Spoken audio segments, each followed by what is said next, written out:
का drop scene. इत्तला झूठी निकली। ज्वेलरी शॉप में डकैती की इत्तला पर पुलिस फौरी मौके पर पहुंच गई। दुकान मालिक ने मुसल्लह मुल्जिमान के दाखिल होने का दावा किया था। अपडेट कर रहे हैं अपने नाजरीन को कि प्रेडी में ज्वेलरी शॉप डकैती का ड्रॉप सीन। इत्तला झूठी निकली है। ज्वेलरी शॉप में डकैती की इत्तला पर पुलिस फौरी मौके पर पहुंच गई। दुकान मालिक ने मुसल्लह मुल्जिमान के दाखिल होने का दावा किया था।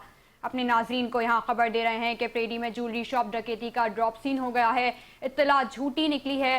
ज्वेलरी शॉप में डकैती की इत्तला पर पुलिस फौरी मौके पर पहुंच गई थी। दुकान मालिक ने मुसल्लह मुल्जिमान के दाखिल होने का दावा किया था। खबर दे रहे हैं कि प्रेडी में ज्वेलरी शॉप डकैती का ड्रॉप सीन। इत्तला झूठी निकली। ज्वेलरी शॉप में डकैती की इत्तला पर पुलिस फौरी मौके पर पहुंच गई। दुकान मालिक ने मुसल्लह मुल्जिमान के दाखिल होने का दावा किया था। प्रेडी में ज्वेलरी शॉप डकैती का ड्रॉप सीन। इत्तला झूठी निकली। ज्वेलरी शॉप में डकैती की इत्तला पर पुलिस फौरी मौके पर पहुंच गई। दुकान मालिक ने मुसल्लह मुल्जिमान के दाखिल होने का दावा किया था।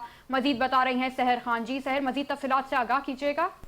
जी बिल्कुल, दुआ देखें जहाँ प्रेडी थाने की हुदूद में जो है ज्वेलरी शॉप में मुगलिया डकैती का ड्रॉप सीन जो है वो हो गया। पुलिस के मुताबिक रात के वक्त जो है ज्वेलरी शॉप में डकैती की इत्तला मौसूल हुई थी, जिससे पुलिस फौरी तौर पर मौके पर पहुंच के इलाके को घेरे में ले लिया था। इब्तदाई तौर पर जो है दुकान के मालिक ने मौके पर इख्तियार किया कि एक मुसल्लह शख्स दुकान के अंदर दाखिल हुआ, जबकि इसका साथी जो है वो मोटरसाइकिल पर बाहर मौजूद था और मुल्जिमान तकरीबन 40 लाख रुपए की मालियत के तलाई और लूट कर लेकर फरार हो गए हैं। जबकि वाकई की संगीनी के पेश नजर पुलिस ने फौरी तहकीकात का आगाज किया।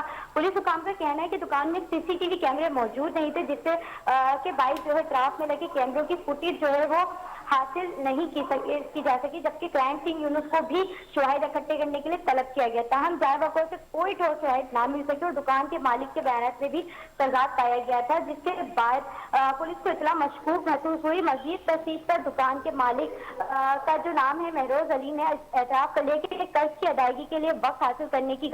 तफसीलात के लिए शुक्रिया सहर खान।